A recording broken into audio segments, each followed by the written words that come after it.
Hai semua, Assalamualaikum. So hari ni aku nak cerita sikit mengenai matrikulasi. Sebab ramai sangat tanya aku. Sebab sekarang kan musim orang dapat result, budak-budak SPM dapat result UPU diorang. So matrik, diorang pun dapat matrik. So macam still clueless nak pilih matrik ke, nak masuk diploma ke, nak masuk form C. Okay, first of all, aku pernah berada di dalam situasi yang sama, which is aku pun tak tahu nak masuk mana satu. Sebab aku lagi lepas tu aku dapat offer matrik. Aku rasa macam matrik ni apa. Lepas tu bila tanya orang lain, orang pun cakap, oh matrik ni susah, janganlah masuk. Matrik ni untuk orang-orang pandai je. Matrik untuk orang-orang yang gifted.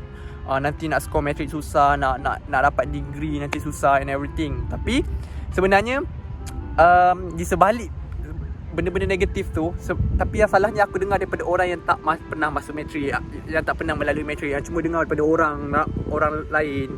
Lepas tu dia pun sampai kat kita dan kita pun percaya buta-buta. So aku rasa macam okay, sebab tu aku rasa macam okay, maybe aku patut bagi tahu kat orang dekat students yang struggle nak pilih mana satu kan, yang tengah keliru nak pilih mana satu untuk apply masuk matrik ke masuk diploma ke, nak tahu mengenai matrik lah. Mostly aku bukan nak kata macam jangan masuk diploma, sebab aku rasa diploma setiap institusi pendidikan, apa pun sistem pendidikan yang kita masuk, ada dia punya pros and cons. Dan aku nak bagi tahu di sebalik matrikulasi lah. Okay, so matrik ni ada tiga jenis, iaitu matrik sains, matrik perakaunan dan juga matrik technical. Basically matrik sains dan akaun ni selalunya satu matrik lah, dan kebanyakan matrik negeri-negeri setiap negeri akan offer. Tapi matrik technical hanya ada 3 negeri, which is Johor, Pahang and Kedah. Ni untuk orang yang betul-betul nak, memang dah tahu nak jadi engineer, memang akan di offer untuk matrik, memang akan masuk matrik kejuruteraan lah basically. Okay, and matrik ni akan ada dua untuk matrik sains, dia akan pecah menjadi program 2 semester ataupun program 4 semester. Which is untuk program 2 semester hanya dalam lebih kurang setahun, dan program 4 semester 2 tahun. Okay, 2 semester atau 4 semester ni korang sebenarnya based on korang punya result. Matrik, pihak matrikulasi sendiri akan bagi korang offer sama ada setahun ataupun 2 tahun. So korang janganlah risau nak tentukan korang masuk 2 tahun ke setahun, sebab benda ni matrik akan tentukan based on korang punya result SPM. Tapi tak semestinya yang 2 tahun tu tak pandai, cuma kurang menyerlah waktu SPM. Tapi basically kalau korang masuk matrik, sama je semua bagi akulah. Okay, and then matrik, okay, matrik ni sebenarnya apa? Matrik ni adalah sebenarnya shortcut lah. Shortcut sebab korang terus lepas matrik korang terus masuk degree. And then korang tak perlulah macam tunggu lagi lama. Kalau korang nak cepat masuk degree, korang rasa macam okay, aku dah sedia nak masuk degree lagi cepat, sebab yelah, korang nak belajar lagi cepat kan. So masuklah so matrik is the best choice lah selain daripada STPM. Tapi kalau korang rasa macam nak belajar tak nak belajar secara dasar, korang nak belajar lagi dalam, dan korang tahu penghususan korang kan, korang dah tahu nak ambil apa, itulah bagus. Aku rasa macam dia depend on you lah basically. Sebab kalau korang rasa korang dah tahu okay, aku nak jadi ni, so contoh kalau korang okay, aku nak jadi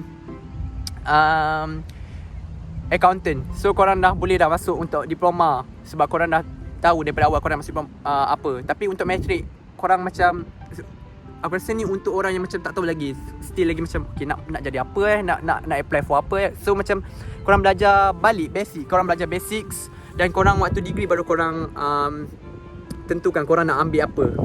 Tu yang macam bagus ni lah matrik, sebab korang untuk membantu orang-orang yang macam still tak tahu lagi nak apply apa, tak tahu lagi nak masuk dalam bidang apa. Okay, and matrik sebenarnya dia macam okay, kalau orang tanya matrik ni susah ke tak, basically it depends on you. Kalau kau rasa daripada awal kau rasa macam okay, matrik ni susah, dan korang still buat perangai macam okay, matrik susah, mindset korang kata matrik susah, then it will be hard for you.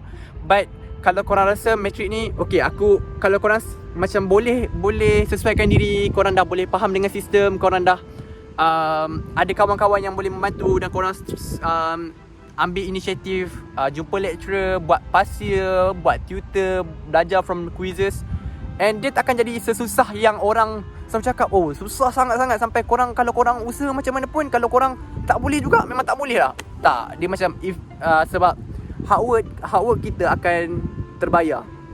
So tak adalah macam kalau kau usaha kau takkan dapat apa-apa. Kau still macam tu juga. No. Kalau kau usaha memang kau akan dapat something bila belajar. Bukan saja kat matrik lah, basically kat semua tempat macam tu juga.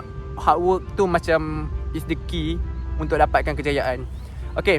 And then waktu belajar adalah daripada pukul 8 sampai pukul 4. So matrik ni dia tak adalah macam ada gap banyak sangat. Macam kalau korang pergi diploma mungkin ada gap lagi banyak. Walaupun diorang punya gap tak banyak sangat, tapi lagi banyak lah daripada budak matrik. Sebab basically untuk PhD macam aku dulu, gap hanya pukul 1 sampai pukul 2. Setiap hari pukul 1 sampai pukul 2. Tapi 8-4 tu semua terisi. 1-2 hanya untuk makan dan pergi solat lah. Basically orang akan buat untuk tu lah. Kalau you want to take a nap ke, boleh lah pukul 1 sampai pukul 2 tu.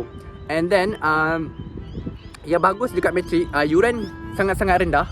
Bawah 1,000 waktu zaman aku rasa sekarang pun sama, tak sure.